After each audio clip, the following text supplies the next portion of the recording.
TV Core-ner. Okay, guys, welcome to another Filmcore Reviews TV Core-ner Game of Thrones podcast. We're doing season 7, episode 5, Eastwatch. This week I have with me TJ and Lulu. Hello.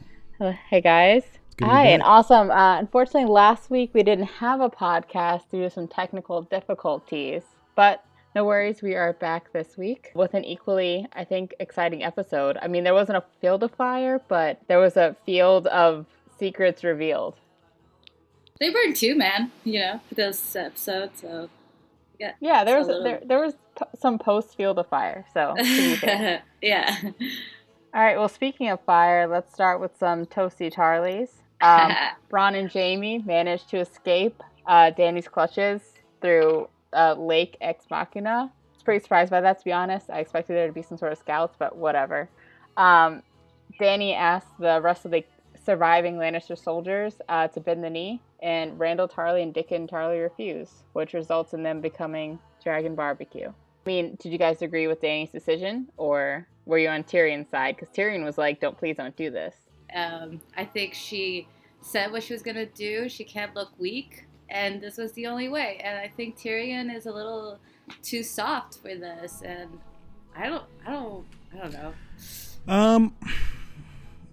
Yeah, I understand that she has to be strong and can't look weak. I think she may have jumped the gun in giving that setup to that question, like bend the knee or die. I mean, I feel like her overall tactic right now is to win hearts and minds, or at least that's what it was out in the East.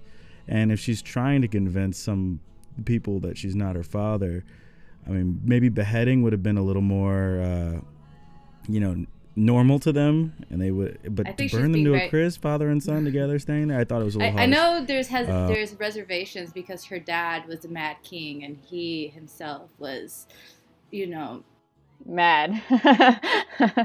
Yeah, mad and crazy. So they're like, oh shit, is this genetic? Are we dealing with another mad, crazy person? Can she be controlled? I think that in that situation she had no other way, and she can't look weak amongst the other people that were already bowing down to her. So yeah, I mean, absolutely. I mean, I feel like at first after her speech people were like and then once Drogon was like in the background roaring, they're like, actually, we'll just go ahead and pop a squat. I think that I mean, this kind of mirrors what Ned did in season 1 episode 1, the pilot, where he finds a Night's Watch deserter and he executes him. And basically John asks him, I think it was actually Rob who asked him about it, like, if you serve the sentence, you need to swing the sword.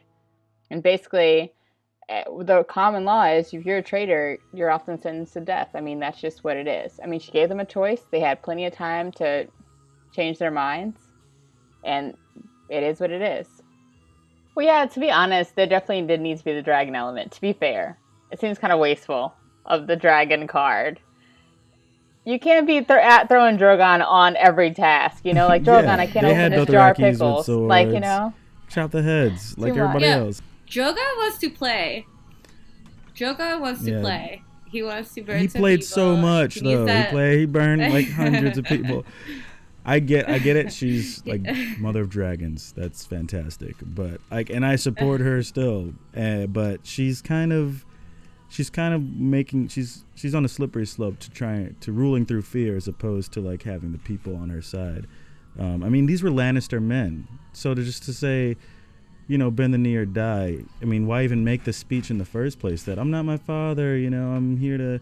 It just seemed like it was a non-decision, You know what I mean? Yeah, basically. I'm going to do some stuff that's a lot like my dad, but trust me, I'm not my dad. I'm not my dad, technically. Speaking of I think that there's no way of her to... It's a losing situation either way, because I think that even if she didn't set her dragons, or if she chose to do beheading or whatever, they would still not bend the knee to her because of the Dothraki army that they see themselves as superior to, so I don't know. I think, yeah, I just find that she was stuck in a situation, and I don't think that no, like however she phrased it or presented it, they would still not be very willing to be her her subject, basically, right? Her subject, yeah.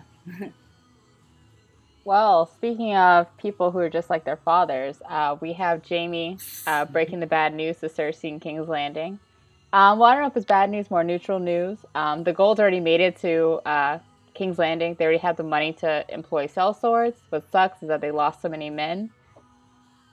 Jaime tries to stress to her, like, hey, if this is one dragon, and she wasn't really trying that hard. So imagine what she could do if all three of them were at her back and she was actually trying to destroy us, you know? If anything, this is more of a warning. But Cersei's like, listen, dude, bro, we got this. And also, I got a bun in the oven. Yeah. And they'll know you're the father. Wait. I don't know if that was supposed to be heartwarming, but like, honestly, it wasn't very heartwarming for me. Like, I just feel bad for this kid coming into a crazy situation. I also like, they did a very like weird hug where she's like, "Oh, come over here. This is an awesome moment." And she's like, "Don't you ever fucking fuck me over again." Like, it was really awkward.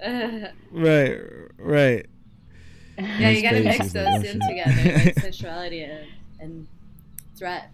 I mean, also a part of that threat was because that he agreed to meet with Tyrion. Mm-hmm. Yeah, I guess that's considered treason to meet with. I mean, he's the general, so I guess he would need the queen's permission to. He would need their. Yeah.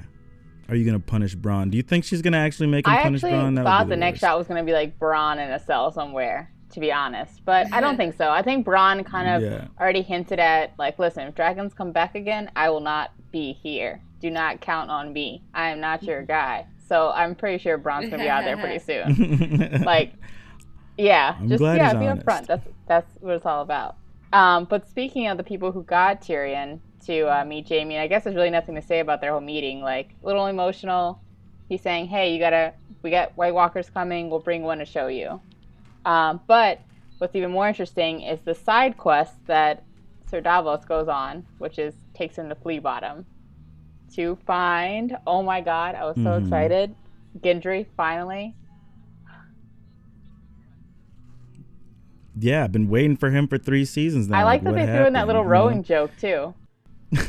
Yeah, it was enjoyable. Little shout out to people out there. It was good. Yeah, I thought it was really great to see Gendry again. I thought his storyline was really cut short in what happened earlier with him. And I thought he was going to be an interesting development. So this is cool that they've, written him back in after he's been in hiding in King's Landing. The most obvious witness protection program. Just stay where you were. No one's going to think to look here. Yeah, exactly. What I also really loved was also the nod to his father Robert with like having the Warhammer. That was awesome. Also when Davos was like, "Hey, I need to ask you to come with me." And he's like, "Yeah, cool, let's go. I already got my shit packed." I was like, awesome. Yeah, just he had a go bag. I wonder if he has like an intern to run that shop while he's gone. I don't know, but right, he seemed it's like the middle of a job. Like someone's gonna be really upset later. Paid in advance. Right. And we also get that awesome scene of him actually using the Warhammer as they're trying to escape from King's Landing through the back door. Or back shore. I knew they wouldn't get away with just like they were so close. Tyrion like, walks over the hill. Duck down. Drop, lay down. You're so tiny. You could totally hide. Just jump behind a small rock. You'll be fine. If he was real. Well, that's the one time he really should use his work to, use it to his advantage. I honestly thought it was funny how he's just like, I guess I'm just going to try to walk past him really fast. Like, that was also like, plan B, just keep going. Right. I'm just a little man. Don't even look at me. Yeah, and before we leave King's Landing, do you guys have any predictions for the Cersei-Dany meetup? I think they're going to play along for a little bit, and somehow Cersei's going to backstab her. I don't know what her father, like, when she says, "I'll do it the father's way," mean. Like, necessarily, is it... Like, are we thinking, like, Red Wedding? Or are we thinking, like... Yeah, I don't know if I trust Cersei to have a peaceful meeting, but I think it should be interesting seeing just as Cersei doesn't have, like, any extremely personal reasons to hate Danny the way she does with all of her. That's a great point. That's a great point. Like she just kind of like this person's doing the same thing I'm doing, you know, just trying to maintain power. So like maybe they can find common ground on the fact that Danny hasn't murdered any of Cersei's family. Well, she did murder a lot of Lannisters just now, but like distant cousins. No one close to her. Yeah. Well, I think if anything, more of that anger definitely would be directed at Tyrion, not directly at Danny. You know what I mean? Yeah. That's probably the most personal thing she has with Danny is that Tyrion is her hand. I mean, I don't. I feel like if Cersei tried to pull anything, though, 90% chance of just backfiring. I don't know. I mean, at this point, I think Danny's pretty untouchable, at least until the final season. So if they meet the next 2 episodes, I'm not gonna worry about anything happening to Danny. Just more about it backfiring on Cersei. Okay. And speaking of Danny, let's go back into Dragonstone, where Jon pets Drogon, and it was real cute, y'all. Yeah, he's the father of dragons. You need it. Hashtag Dragon Daddy. Dragon Daddy. Dragon Daddy. Yeah, she needed the daddy for those dragons, and that's Jon. I feel like that just solidifies that they're meant to be together, you know, to rule the 7 kingdoms together. Yeah, and she was definitely making some eyes at him. I mean, until like Ser Jorah. Yeah, I wasn't the only one who might have sensed that crush, yeah, but right? then Ser Jorah showed up and it was like real awkward for Jon. I thought she was feeling a little pissed off after he said, you know, kind of made a crap joke about how they're not beautiful. Well, yeah, I mean, I think she expects why. that to be fair. Like, you know, come on. It's like telling someone they have an ugly baby, except these are giant, terrifying dragons. Look, some people have some ugly babies out there. It makes kind of sense. Not everyone starts off great. You know, you got to work your way up. Yeah. You know? I think the bond or the trust showed by the dragons is like a Targaryen red flag. So this kind of was an interesting scene to me because it harkens back to when Tyrion was able to reach out and like gain that first touch with the dragons. I mean, and Dany wasn't even there. Yeah. Like in this instance, at least Dany was there, like to kind of supervise the interaction. Whereas Tyrion's just like in a hole with these already pissed off dragons. Yeah, it was interesting. Those previous theories about Tyrion's Targaryen heritage kind of gain more credibility. I find it weird that Dany even allowed that interaction. Like, you have no idea. Well, it's the blood bond, you know. It's like her and Drogon are a little connected, so he can kind of tell like who's cool and who's not. So if it were like a complete stranger, I don't know, but I think she kind of felt like it would be okay. Plus, maybe he approached Jon in a way that seemed unique. I was more surprised at Jon even trying to pet the dragon. Yeah, I wouldn't be petting no dragon. It looked like he was just like trying to stand his ground. I'm not going to back down from this dragon. But then he's like, I'm going to touch this dragon's face. Yeah, cool. He took the glove off. raw handed it. Also, speaking of first meetings, Gendry and Jon meet and become that was a cute interaction. Instant bros. Yeah, so cute. It really, dude. Our dads are bros. We're both a much better bastard pair than Ramsay. The last one. Yeah, you need somebody to talk to. Yeah, having really cool dads. Like, to be honest, I mean, Robert kind of playing like it. It is, but Jon needs a companion who's kind of on his level. And he's like best friends with his sister Arya. Oh right? Yeah, he doesn't even know that yet. They did not mention that. That is actually awesome. I forgot about that. That's interesting. Yeah, he's already in with the family. There's some Arya Gendry wedding predictions out there. I know. I'm kind of like, you guys, like, the internet is sick a little bit. I'm just thinking, she's... Welcome to the internet. You must be... I mean, I don't know. I don't know the age difference. I mean, back then it wasn't that weird. I'm not saying they have to get married, like, tomorrow. But, you know, like a 10-year down the line kind of setup. I don't know. I know, it's a nice setup. Arya's gonna need some strong therapy before I think she's gonna be able to marry anybody or trust people That's again. Absolutely true. Well, let's move into the conversation that Varys and Tyrion have, drinking wine. Basically, they're saying that it's okay to be around people that are doing bad things if you're not the person doing it. And I think that really parallels what's going on right now, where I feel like it's easy to feel like you're not complicit in something if you're not directly doing the action. I don't know. If anything, there've also been some theories about Varys kind of being maybe a spy for Cersei or not completely being on Dany's side. And if anything, this speech kind of made me feel, I don't know, is Varys actually all in? Yeah, it doesn't seem like it. It seems like he's ready to toss her out as soon as, you know, as soon as they feel like they lost control of her. Yeah. I'm still in Varys' corner. I thought this conversation was more like he's saying that the fact that they're not the ones doing it, it doesn't help abate the guilt. Because he seemed to be like saying when the Mad King was burning people alive in the halls and people were screaming, he had to keep telling himself that, even though he knows he probably didn't believe it, because he was the one bringing those people out. You know, he was the one with his little birds out there catching those people and bringing them in, you know. So I felt it was more of like a confessional, like, yeah, I know exactly what you're going through. We've got to find a way to make Dany listen if we want to, stop this turning into something terrible. Oh, I was, I see how this was just a moment they were talking about where, Varys is just relating to Tyrion on that level. But I think they're being a little, I don't want to say hysterical, but she's I don't think her actions are yet mad. And I think they're just jumping the gun, and I know it's because of her She's history. a woman, because she's a woman. I swear to God, and because she's a woman. And she never grew up in Westeros. I think there's a lot of things that are not just, burning, like that one little thing that she did. Maybe, yeah. I think they just ultimately want control, but I don't think their ways are gonna be what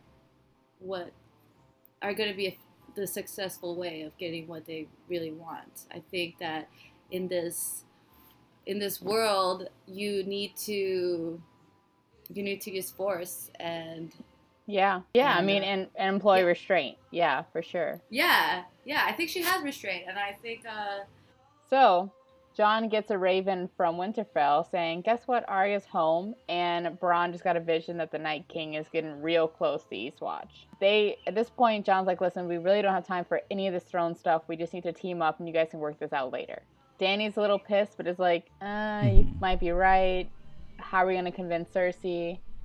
They're like, well, we got to do some sort of like Night Walker zombie show and tell and prove to her that they're actually out there. That's so easy. To do that, we got to catch one and bring it back. And basically the entire... a little bit of... They send the A squad out to go retrieve one, which is Ser Jorah. Don't they have that one zombie that kind of like is on their side that isn't like full on... You're talking about Cold Hands? He's not a full walker. I don't think he's going to be enough to prove anything. Cersei's going to be like, why you have this weird looking dude in front of my face? That's going to be like the end of that. It's like, we could... He's got anemia. He's just anemic. He's not really dead. Okay. I think this is a solid plan. I mean, I think it's Cersei isn't very reasonable, but at least, I mean, if Jaime sees it and other people within King's Landing see it, then hopefully that'll turn the tide. Yeah, I just feel like, okay, it is a good plan, but from the visions that, from Bran shows us, it seems like they all are in the herd, so it will be like super difficult just to get one of those without being attacked by all of them. Like, it's not like there's one standing in the corner just pissing or something. Like, yeah. I'm like, isn't it a better idea to just like send a lesser dragon, go just snatch one and just fly it back? That seems like a better idea, but... Yeah. Can Bronn control a dragon? Oh, no, I guess he wouldn't be able to control a dragon. Maybe. He hasn't tried. Yeah, you're right. He hasn't tried. Let's get him That's true. Trying. Drone pilot, drone dragon. Yeah. Basically, you need a drone. Yeah. This is good, though. I think the plan is solid. Like, habeas corpus, produce a body. Like, if you... A jarring sight is it... Old Town... Long story short, the Maesters also get the same letter that Jon's been sending out, that White Walkers are coming. We need you to announce it, make it official, declare a state of emergency so we can get those resources. They're like, nah, this sounds like a ploy. Which, to be fair, it does. Yeah. Like, oh, look, come help us, please, in the north. We need you. Not, when Danny conveniently has just arrived. Yeah, that is kind of that's a reasonable doubt that they have. Although, at this point, it's not helping anything because they're doubting the truth and the stakes are high. Yeah. And Gilly mistakenly finds the biggest piece of information in this entire fucking series. Essentially, she finds out that a maester, Maynard, annulled the marriage between Prince Rhaegar and Elia Martell, and he was remarried to who we can assume was Lyanna Stark, which means Jon is not a bastard, is actually a legit Targaryen, and actually, it's debatable, but he has a stronger claim to the throne than Dany. But of course, no one knows this except for us. So the only people who know this are Bran and Gilly. Well, Gilly doesn't even know. Gilly couldn't even say Rhaegar's name right, anybody. So she doesn't really know who it applies to.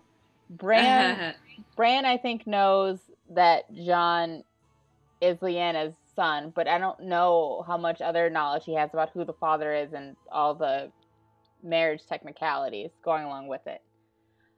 Basically, I don't think Jon's not gonna find out until the next season, to be totally honest. I'm trying to forget about it at this point. And by then it'll be too late. They'll be in a loving relationship and they won't be able to overlook their... It doesn't really matter with uncles and aunts, right? Oh, wow. I mean, all right. Nephews. Nephews and to be aunts? honest, Yeah, maybe I not. don't care. Like, I'm just gonna... Well, moving along, let's go into Winterfell. Sansa's still running the show in Jon's absence, but Arya is sort of doubting her loyalty to him and thinks Sansa might be a little opportunistic should Jon not come back. Which, I mean, it's something I'm sure she thought about, given that is a real possibility and it does need to be considered. But it just it's sucks hard to that say. Littlefinger is the one that putting that idea in her head, too. Well, yeah. Well, let's rewind a little bit. They're already bickering again, and she has these doubts about Sansa. Arya starts to spy on Littlefinger naturally, and oh my god, talk about a surprise! I thought Arya was really getting the jump on Littlefinger, but that last scene with him like in the shadows, oh my god, he's got a few tricks left up his sleeve. Yeah. How he hid it in a place that he knew she'd find. He knew she'd find it in the mattress. Like, that's pretty. That's oh no! Don't look in the hole right that I've there. cut open on the side for you. Did you guys happen to see what the scroll said that she opened? Yes. I had to Google it because that handwriting. That was pretty legible. But yeah, it was extravagant. Yeah, my eyes are not trained for that old English, but yeah, it's just about, it's like goes back to season 2, right? She's saying how she's kind of goes back to Joffrey and how she thinks he's like a good ruler, which is not true, and clearly she was told to write that, like with a knife behind her back or however they went her with. Well, yeah. So Cersei coerced her into writing that letter saying that, "Hey, Rob, our dad's been arrested. Robert is dead. Oh my God, I love Joffrey so much. Can you just come over here and be friends?" And when they first got the letter, Maester Luwin right away was like, "Sansa didn't write this. This is some bullshit. You shouldn't believe it." But Arya doesn't really have that sort of. She doesn't know Sansa that well. She doesn't know the situation. So as a person just seeing this years later, it does look pretty incriminating. But that's because Arya just, I guess she never let go of the grudge of their childhood. That they had a rivalry and she never let it go, and that's why like last episode I felt like their reunion was so tense. I was like, wow, after so many years, you thinking all your family is dead and you're still kind of, It does definitely feel like Arya's still trying to catch her like sister on some sneaky sister stuff when this is like serious, like you didn't catch her sneaking out last night. Like are you trying to accuse her of like getting her father killed? Like, where are you going with this? Yeah, I don't know. Yeah, Arya, and like the way how Arya was like, I know you're thinking it right now. I was like, that is some tricky ass shit. Like you're just like, I don't know. It's like it's I don't know. It's very manipulative. Like it doesn't mean anything if she's thinking it. She's not really doing anything. And having a thought is not incriminating. Yeah. I mean, is it just me? Is it just me, or is Arya like, super creepy? Or actually I feel like she's creepy to Sansa, like her. Just jump cutting from her to standing in corners over and over again. Arya's now like it's like Arya knows how to be she learned how to be like an assassin, so she can't turn it off ever. Can you just be normal for 2 seconds, like, and stop trying to investigate shit and stop trying to like sneak around and all the time? Like, Jesus, it's between her and Bran. It's just like, just stop. Everyone's just doing too much, you know? Yeah. Mm-hmm. I think this is clearly like a setup from Littlefinger where he's trying to pit the Starks against each other.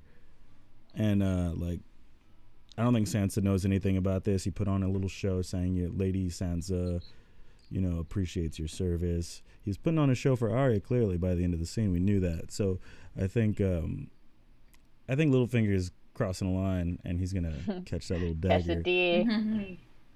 Very soon. I was gonna say I really think Sansa is gonna be the one that's gonna kill Littlefinger, or should kill Littlefinger. I would actually love if for some reason Sansa does kill Littlefinger. Like maybe he attacks Arya, or it looks like he's gonna attack Bran, and she like reacts to try and save one of them and accidentally like stabs him. Yeah, accidentally.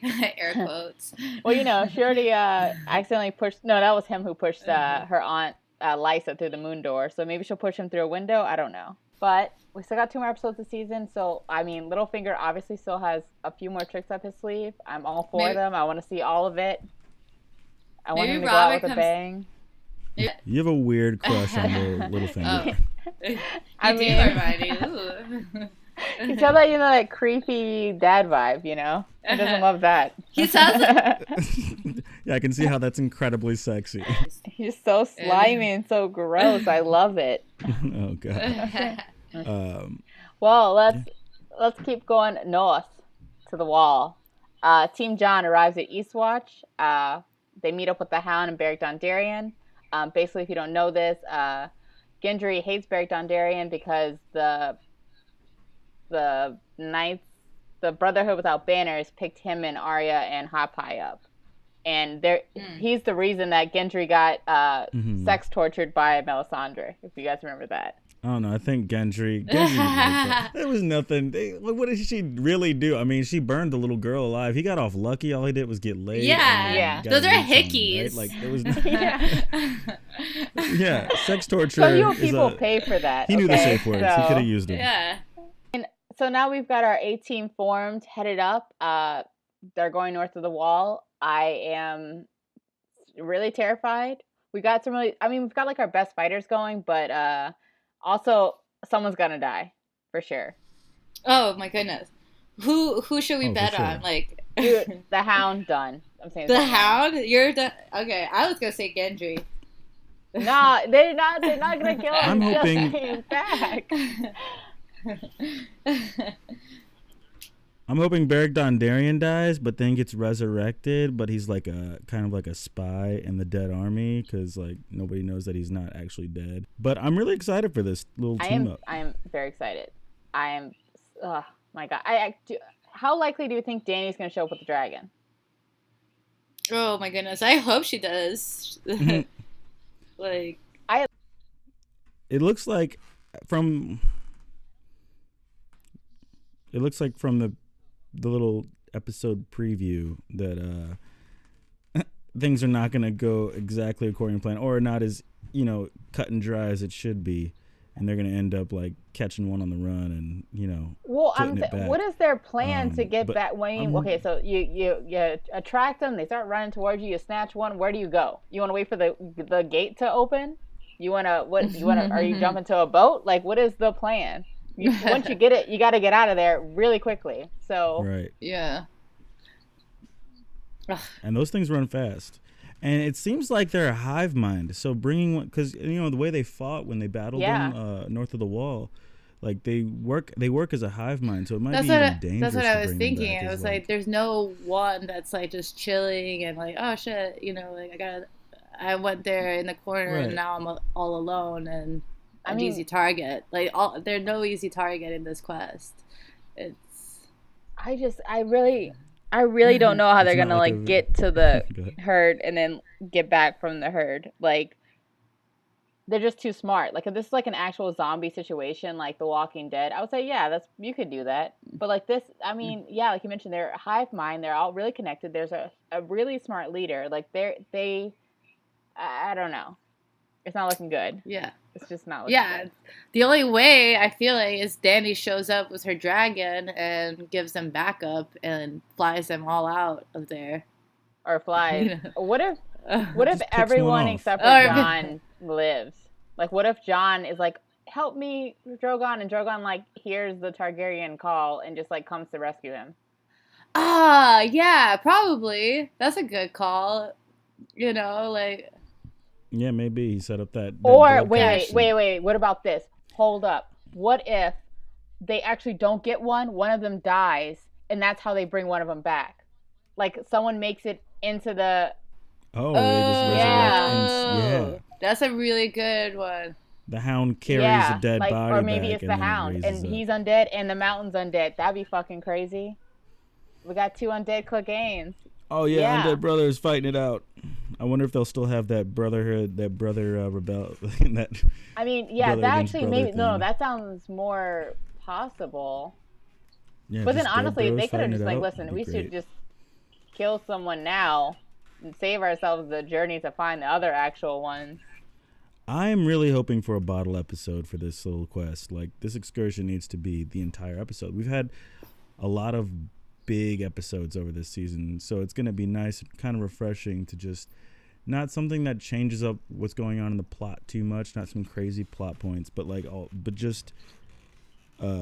just like a little adventure where we don't have to worry about what's going on in the Seven Kingdoms, because honestly, this is the most important thing right now. Totally. Is Like their we have been just like progress with the barreling dead. through. People have been fucking teleporting to each location at this point. Like we're just getting through too fast. I know. It's crazy. The teleportation So bothers me. I'm really hoping, yeah, this is gonna be like just them. We might get maybe some more Winterfell stuff, like maybe with Bran or something. But I think, or if for some reason if Dany comes, we might get some Dragonstone. I don't know. But I think we're definitely just gonna spend most of our time up there in Eastwatch, and then maybe on the finale episode we'll figure out what's going on at Castle Rock, because I really want to know what's going on with the Unsullied.